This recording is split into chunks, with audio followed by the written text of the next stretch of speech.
Apresentamos Através da Bíblia, o programa que leva você ao estudo sistemático e detalhado do livro dos livros, a Palavra de Deus. Estes estudos são de autoria do Dr. J. Vernon Magui e apresentados pelo pastor e professor Itamir Neves. Convidamos você, ouvinte, a acompanhar esta jornada através da Bíblia. Olá, amigo. Estamos iniciando mais um programa da série Através da Bíblia. Para nós é um privilégio poder contar com a sua audiência, sabendo da responsabilidade que temos de proclamar a palavra de Deus. É sempre um momento precioso esse que temos de diariamente compartilharmos a palavra de Deus com você, que tem nos acompanhado nesse projeto de estudarmos toda a palavra de Deus. O nosso objetivo com esse estudo da Bíblia, das Escrituras Sagradas, não é outro senão o de colocarmos nossas vidas totalmente ajustadas à vontade de Deus, que está revelada na sua palavra. Espero que seja esse também o seu alvo e a sua motivação. Mas só saberemos ser essa a sua motivação e os seus objetivos de vida se você compartilhar conosco. Então, por isso nós pedimos que você nos escreva contando as suas vitórias, as suas dúvidas, os seus pedidos de oração, os seus problemas. Na verdade, queremos ouvi-lo. Temos irmãos dispostos a interceder individualmente por você. Quero que você anote isso aí. Você tem irmãos aqui que podem orar continuamente por você. E hoje nós registramos a carta de um jovem irmão de Lagoa de Dentro, no estado da Paraíba. Lagoa de Dentro, na Paraíba. As suas palavras são as seguintes: eu tenho 16 anos e sempre ouço esse programa. Tenho sofrido muitas tentações e o pecado sempre está a bater em minha porta. O programa Através da Bíblia tem me ajudado muito a vencer e enfrentar as tribulações que venho passando. Que Deus abençoe a todos que contribuem para a realização dessa obra. Orem por mim. Querido irmão, o seu interesse desde cedo pelo estudo da Palavra de Deus é encorajador. Continue assim. Continue assim, porque certamente Deus irá te abençoar. E é claro que vamos colocar o seu nome em nossa lista de oração. Por isso eu quero que você também reserve esse tempo. E eu quero convidar a todos os nossos ouvintes para que durante esses próximos minutos possamos todos nós chegarmos ao trono da graça de Deus e orar, buscando a presença do Senhor para as nossas vidas e para esse programa em especial. Vamos orar então. Pai querido, obrigado porque Tu és o Deus que nos fortalece. Obrigado porque Tu conheces cada uma de nossas necessidades. Senhor, te pedimos que conforme a Tua perfeita vontade, aquilo de que necessitamos seja suprido. Abençoa, Senhor, esse nosso ouvinte. Tu conheces o seu coração e as suas necessidades. Abençoa, na verdade, todos nós que nos colocamos agora diante do Senhor. Certos de que Tu nos ouves, certo que Tu ouves a nossa oração, pedimos a iluminação do Teu Espírito para essa hora. Nós oramos em nome de Jesus. Amém. Fortalece a fé.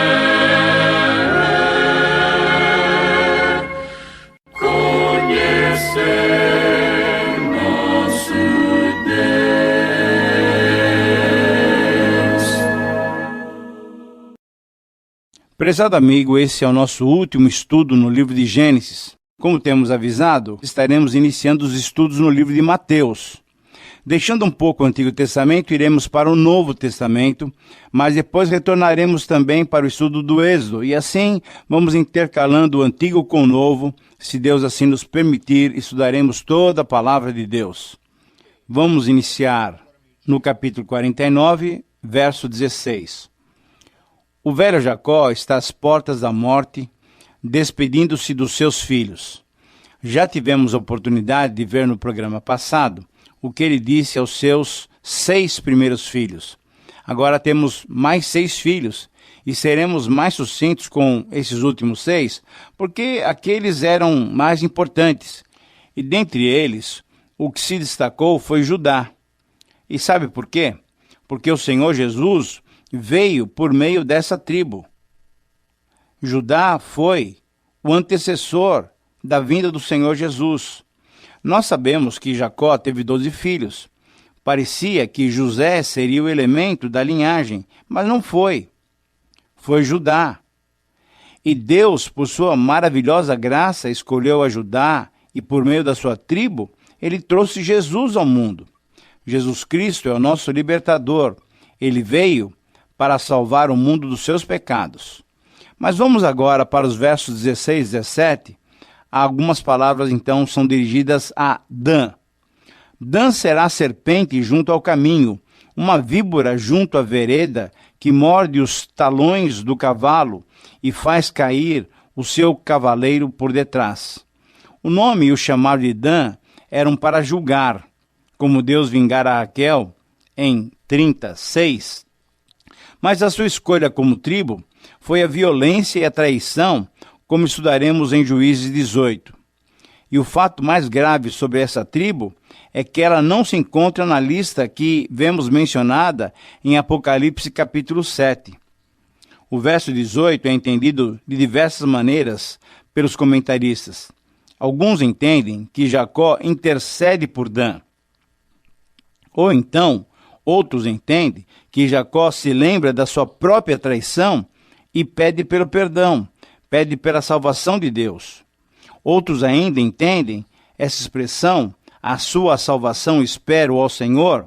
Essa expressão é apenas uma breve oração em meio aos oráculos que Jacó estava dando para seus filhos. Isso seria uma espécie de uma pausa na série de bênçãos, pedindo a ajuda de Deus para que ele pudesse prosseguir. Entendemos ser essa a interpretação mais correta. No verso 19, então, lemos uma palavra para Gade. Gade, uma guerrilha o acometerá, mas ele a acometerá por sua retaguarda. Gade formou uma tribo a leste do Jordão, conforme lemos em Josué 13, e ficou vulnerável às investidas dos moabitas e dos amonitas, mas ele não seria dominado. No verso 20, nós lemos uma palavra para Aser. Aser, o seu pão será abundante e ele motivará delícias reais. Essa palavra dirigida a Aser mostra como uma planície fértil e rotas comerciais para o mar seria importante para todo o povo de Israel. Terras agrícolas férteis perto do Mediterrâneo, conforme estudaremos em Josué 19, seriam a garantia da prosperidade dos descendentes dessa tribo de Aser. No verso 21, temos a bênção dirigida a Naftali. Ele é uma gazela solta. Ele profere palavras formosas.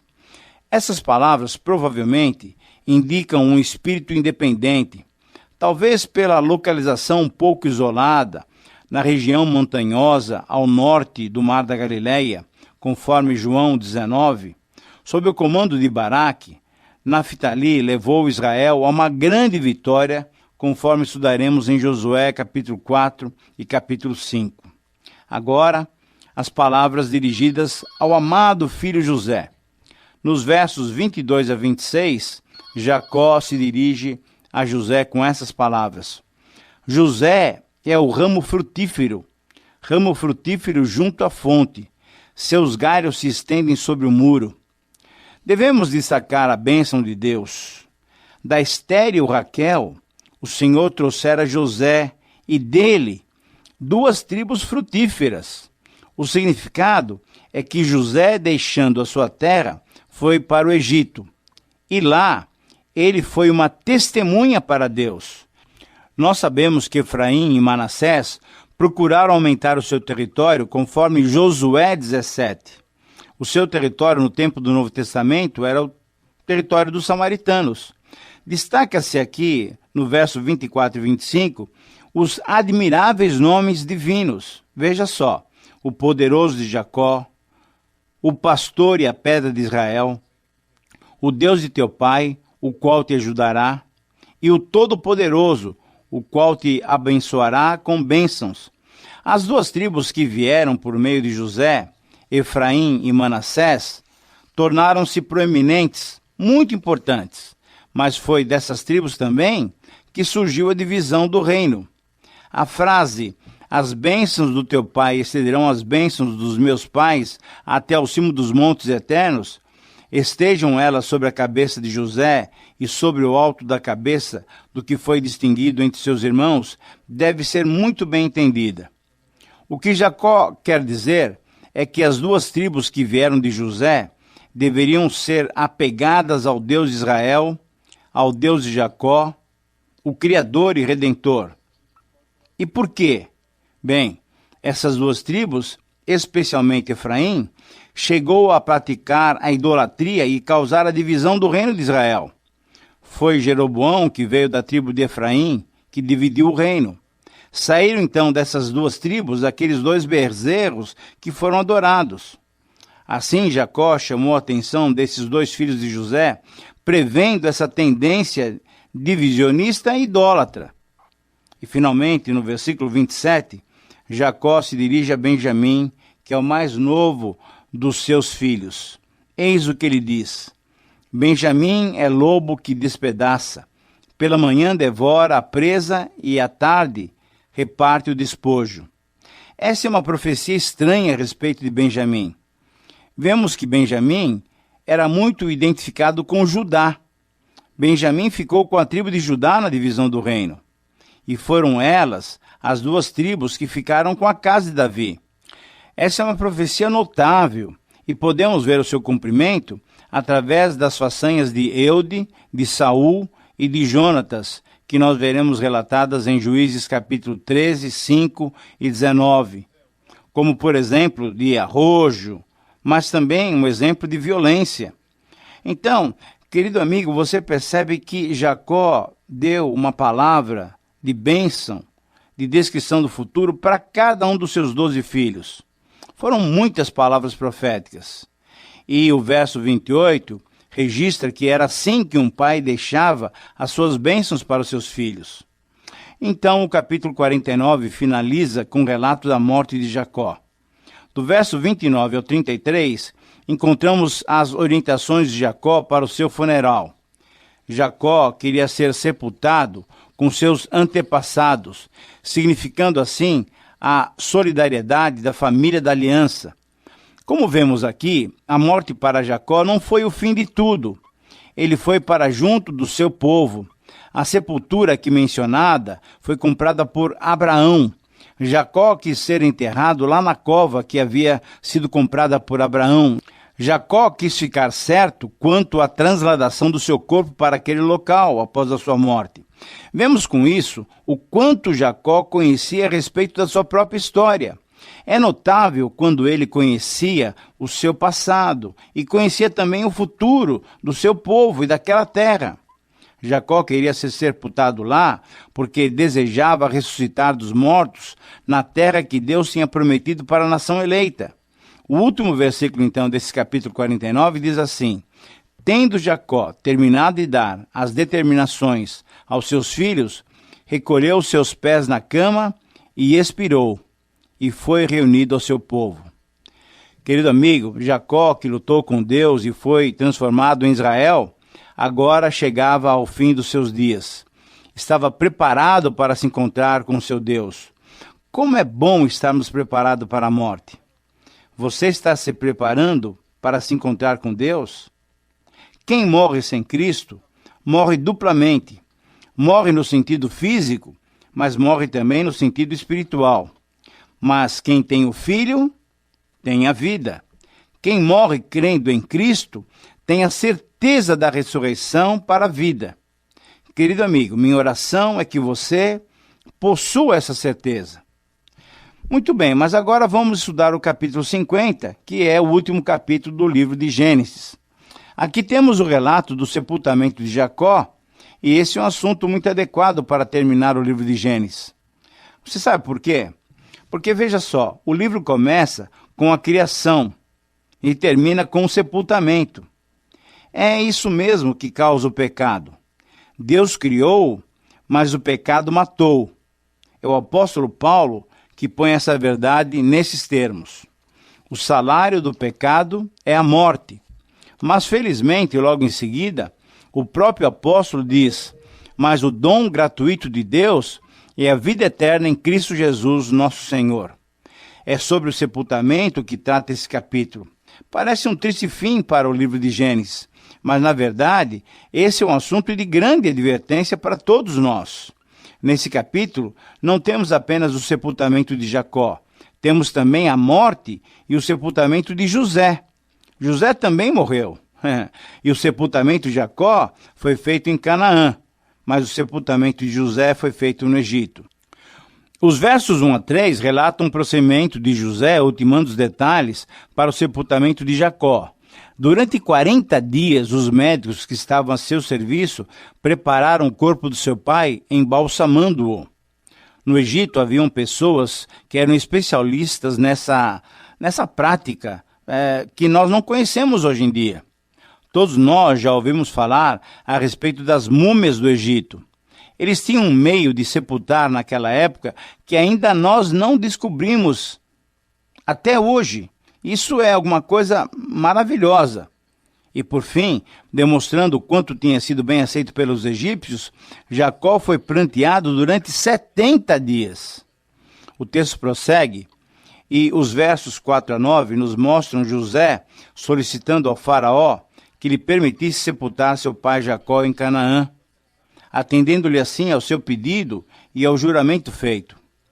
Atendido pelo faraó, José subiu para o sepultamento, mas foi com ele uma grande comitiva de todos os oficiais de faraó, os principais da sua casa e todos os principais da terra do Egito, bem como toda a família de José e todos os seus irmãos e a casa do seu pai, ficando no Egito apenas as crianças e o gado. Querido amigo, você já imaginou que grande comitiva conduziu Jacó até Canaã para o seu sepultamento? O verso 9 diz que foi grandioso o cortejo. E por que toda aquela comitiva se deslocou para esse sepultamento? Uma possibilidade, como já mencionamos a respeito de Jacó, é que ele conquistou, durante os seus 17 anos de vida no Egito, uma grande amizade, um grande respeito. Mas certamente é possível também que Faraó tenha enviado tanta gente nesse funeral para garantir o retorno de José ao Egito, para continuar administrando aqueles anos de escassez. Nos versos 10 a 14, nós temos o relato do cortejo chegando à eira de Atade, onde por 7 dias Jacó foi novamente lamentado, de tal maneira que os cananeus se surpreenderam com aquele grande pranto, ao ponto de darem o nome de Abel-Mizraim, que provavelmente significa pranto do Egito, ou curso de água do Egito. Na terra de Canaã, Jacó foi sepultado, na caverna do campo de Macpela, que Abraão comprara com o campo por posse de sepultura a Efron, Eteu, fronteiro a Manre. Querido amigo, Jacó pediu que fosse sepultado no lugar comprado por Abraão para aquele fim.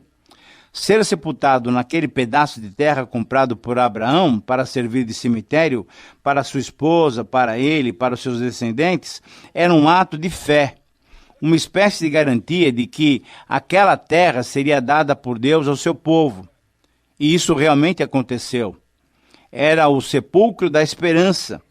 Por isso Jacó preferiu ser sepultado ali. Era a sua última demonstração de esperança e fé. José, depois de sepultar o seu pai, com toda a sua comitiva, que foi com ele, voltou então para o Egito. Mas vamos seguir no texto. Dos versos 15 a 21, nos relatam um dos mais emocionantes episódios do livro de Gênesis e, certamente, um dos episódios mais marcantes da vida de José. Esses versos nos contam como os irmãos de José, depois de terem sepultado seu pai Jacó e de voltarem para o Egito, eles ficaram preocupados e temerosos, supondo que, passado todos aqueles acontecimentos, José agora se vingaria deles pelo mal que eles tinham praticado contra ele. Temiam que, sem a proteção de Jacó, seu pai, José tinha caminho livre para dar-lhes a recompensa pela traição de que fora objeto. Depois de mandarem, então, um recado para José, eles mesmos, seus irmãos, foram até ele, José, e se prostraram diante dele e lhe disseram: Eis-nos aqui por teus servos. Esses irmãos que aqui se prostraram diante de José, entregando-se a ele como seus servos, como escravos, esses irmãos foram aqueles mesmos que o venderam como escravo para o Egito. Agora os papéis estavam invertidos. Colocavam-se como seus servos.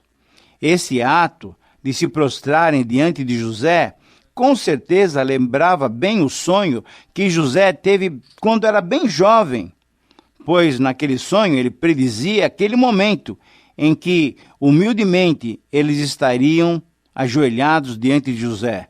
Só que José não aceitou tal sugestão, e no verso 19 ele respondeu: Não temais, acaso eu estou no lugar de Deus? Surpreendentemente, José disse que, quanto a ele pessoalmente, ele não tinha nenhuma vingança, nenhum castigo a aplicar. Quanto a ele, estava tudo bem.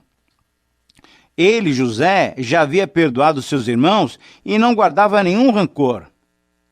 E nos versos 20 e 21, José então diz essas palavras: Vós, na verdade, intentastes o mal contra mim, porém Deus o tornou em bem, para fazer, como vedes agora, que se conserve a vida de muita gente. Não temais,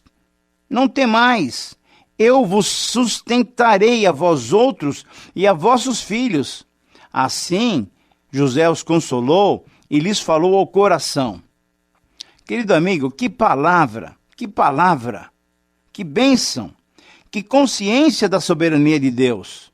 Aqui temos uma grande verdade.